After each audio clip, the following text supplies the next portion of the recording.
নমস্কার বন্ধুরা, জয় শ্রী রাধে।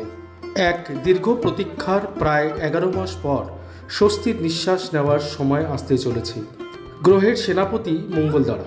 ইনি সেই মঙ্গল যার সৃষ্টি হয়েছিল দেবাদিদেব মহাদেবের মাথার ঘাম থেকে। এই মঙ্গলদেবকেই আমরা ভূমিপুত্র বলে জেনে থাকি এবং যিনি গ্রহদের সেনানায়ক। আগামী 13ই সেপ্টেম্বর এমন এক সময় আসতে চলেছে যেখানে কোনো বড় কার্য হতে পারে, কারণ এতদিন মঙ্গল কোনো অনুকূল পরিস্থিতি প্রাপ্ত হয়নি, তবে এখন অনুকূল পরিস্থিতিতে যোগ হতে চলেছে। দেখুন বন্ধুরা, পুরো বিষয়টি নিয়ে ডিটেলসে বলছি যাতে আপনাদের বুঝতে সুবিধা হয়। 20 অক্টোবর 2024 এর সেই দিন যেদিন মঙ্গল প্রবেশ করেন তুলা রাশির কর্মের ঘরে।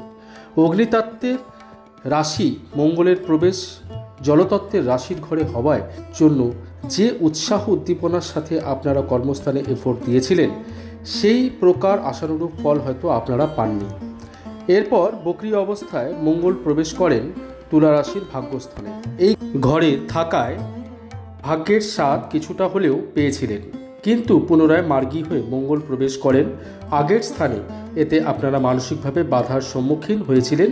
যদিও মঙ্গলের গোচর 1.5 মাসের হয়ে থাকে, কিন্তু এই দুই ঘরে মঙ্গল 7 মাস সময় ব্যতীত করেন।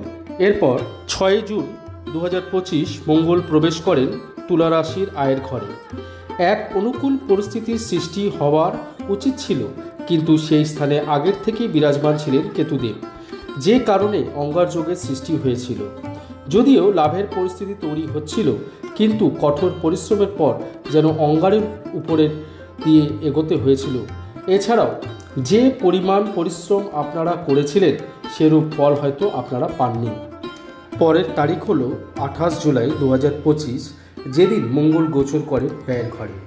দেখা গেলে সপ্তমেশ ধনপতির ব্যয়ের ঘরে যাওয়ায় অর্থ আপনাদের থেকে ব্যয় হয়ে যাচ্ছে। এরপর পজিটিভ গোচর হতে চলেছে 13ই সেপ্টেম্বর থেকে, যেদিন মঙ্গল গোচর করবেন আপনাদের নিজের রাশি তুলা রাশিতে। বায়ুতত্ত্বের রাশিতে অগ্নিতত্ত্বের এই মঙ্গলের প্রবেশের ফলে নিজেদের মধ্যে এক নতুন ঊর্জা আপনারা অনুভব করবেন। এই ঘরটি হলো শুক্রের ঘর। মঙ্গলের সাথে শুক্রের শত্রুতা এবং মিত্রতা বলতে কিছুই নেই। সেই জন্য এই সময় থেকে আপনারা ইতিবাচক পরিণাম আশা করতে পারেন। এছাড়াও মঙ্গলের 3টি পূর্ণাঙ্গ দৃষ্টি রয়েছে, যার মধ্যে প্রথমটি পড়তে চলেছে তুলা রাশির 4র্থভাবে, এরপরে দৃষ্টি পড়বে 7মভাবে এবং 8ম দৃষ্টি পড়ছে 8মভাবে। এবার আপনারা ভালোভাবে বোঝার চেষ্টা করুন। মঙ্গল আসছেন লগ্নে, এতে আপনাদের কনফিডেন্স বহুগুণ বাড়িয়ে তুলতে সাহায্য করবে। এক সেনাধ্যক্ষের মতো আপনারা এগিয়ে যাবেন। যেহেতু মঙ্গল আপনাদের ধনেশ, তাই যে কার্যই আপনারা করেন না কেন তার থেকে আপনাদের ধনের বৃদ্ধিপ্রাপ্তি পেতে পারেন।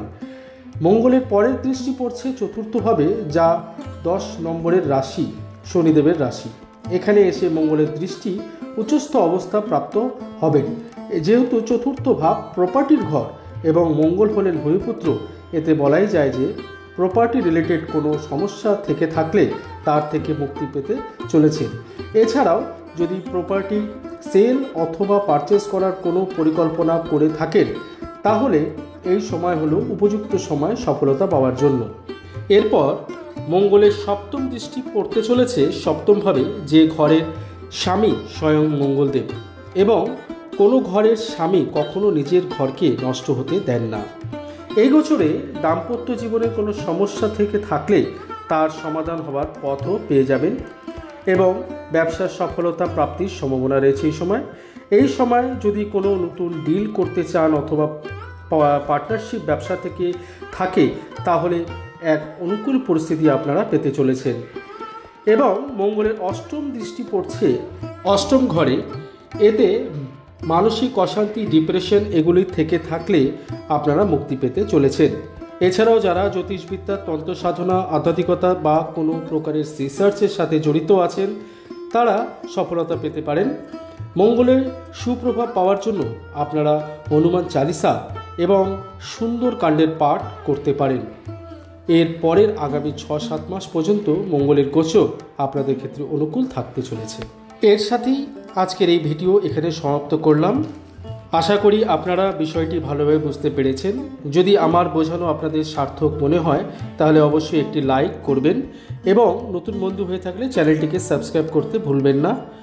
সকলেই সুস্থ থাকুন এবং ভালো থাকুন। ধন্যবাদ।